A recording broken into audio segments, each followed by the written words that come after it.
Hey guys, this is Monk from Sofa King News, and we're talking to the man, A Place of Very Strangers. Introduce yourselves real quick. I'm Oliver Ackerman. I'm Leah. Dion. Awesome. And we were just talking about this. The movie's Goodnight Brooklyn, the story of death by audio, which is, I've heard of this. My wife's from Long Island, New York, so cool. she has family back there, and we still talk to them. This is an interesting story too, because we're talking about underground music and the fears of building departments, and For sure. I mean, tell me about it. Where did this start? Was this one of those, hey, I'm going to have a great venue, and then it just kind of threw together? It just kind of came out of, natural things going on. You're just sort of, tons of bands, and you love live music, and you have a space where people can play music, and so then it just turns into a venue very naturally. And, we needed something to do with the space because we had such a large space in New York.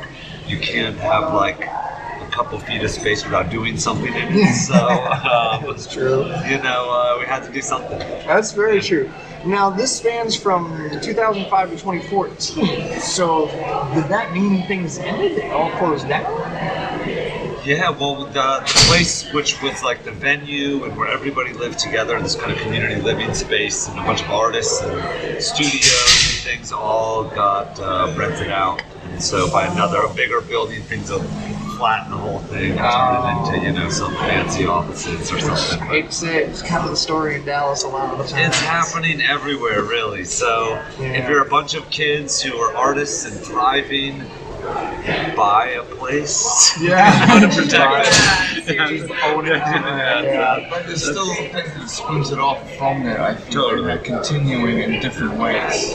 Like our band, for example, or the pedal shop that Oliver runs. Yeah, I mean, in New York and all over the place, I think, it's a necessity to be able to do these things and express yourself, and that's the fun and the thrill is going to these shows and painting or doing whatever you're doing. So out of that, all of these spaces will kind of always sort of grow. So people can see this film or our band and see that just a couple of people can kind of get together and, just kind of have some really fun, wild experience in time, or you can see a painting and be inspired to paint or make a movie or something, then that works out. I love the art that comes out of New York, because I've lived in the LA and Phoenix areas before. I know that art scene, but from everything my wife has told me, like Broadway and some of the underground parties that go on, I'm like, I want to go to New York so bad and see this now. It's a totally different lifestyle. And so how long have you guys been playing together? I have to ask, did the band come out of this, or was the band like...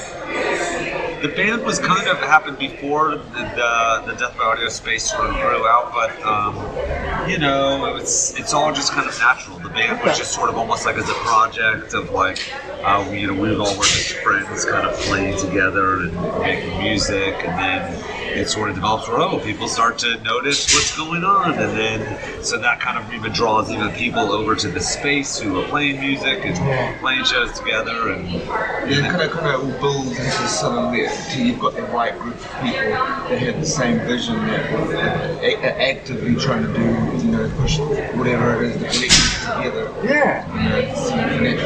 See, I love it. I wish we could get more of that in the industry all over the U.S. So many people. Yeah. There's a group here in town that gathers artists and gives artists and kids classes. So it is slowly spreading. It has been inspired.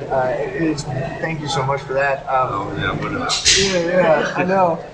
So this is a really cool concept. I had another one that I totally lost track of, but I'm just so taken aback by this, because this was something I didn't use too. There was a guy who owned a space here that let us come in and jam. One of the most amazing experiences was me and my drummer were just going at it, bass and drums one night, and this African-American guy walks in off the street, and we swore he was homeless or something. He just walks in and he just starts flowing right there, and we were just like, what? Oh my God! And so that's why when I saw this story, I was like, that brings back so many awesome memories. So, totally. So, how long did you guys? I mean, you shot this recently, obviously. It was, well, at some point, so we found out that the space was going to be shut down. And so that was like happening when we had, I don't even remember exactly how many months, maybe like 4 months or something to know that it was going to end. So we were like, what are we going to do? You know, our whole life was kind of turning upside down, but it's like it seemed kind of to make sense to sort of celebrate this with throwing, you know, big parties and art shows and all of this. And so there was that whole thing going on. And then one of my roommates, Matt Conboy, who directed the film and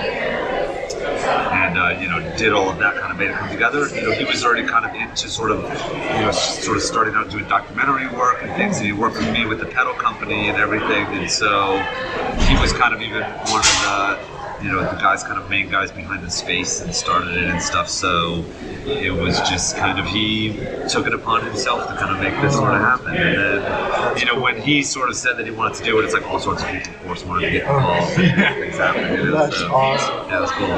So last question, tell me, Brooklyn. I've heard so many things about Brooklyn. Is it really that bad in Brooklyn? I don't know, buddy. Well, it depends. Brooklyn is the kind of place where there is everything. Okay. So if you want to see some goth polka band, you can see it. As well as if you want to have the worst piece of pizza of your life, you can have that too. You know, but then it goes the other way too. Yeah. So it's like, you know, there's bad things about it. It depends on what you focus on.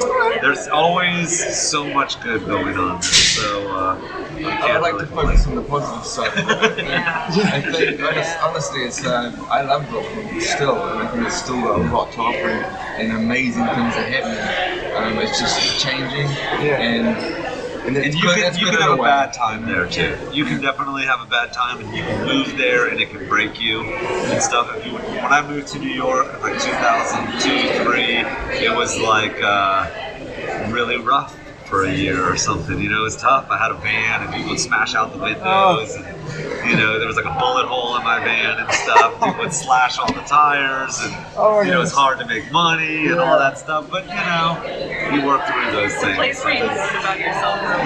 yeah. And then we have a film out. Hey, there we go. So Yeah, fantastic. perfect. Well, thank you all Thank so you much so for much. talking to me. Excellent. Thank you. Thank you. I encourage all of you to go see this because it really does sound like an amazing story. And if you're an artist, you can't miss this one. My name is Monk, and we're at the Oak Cliff Film Festival.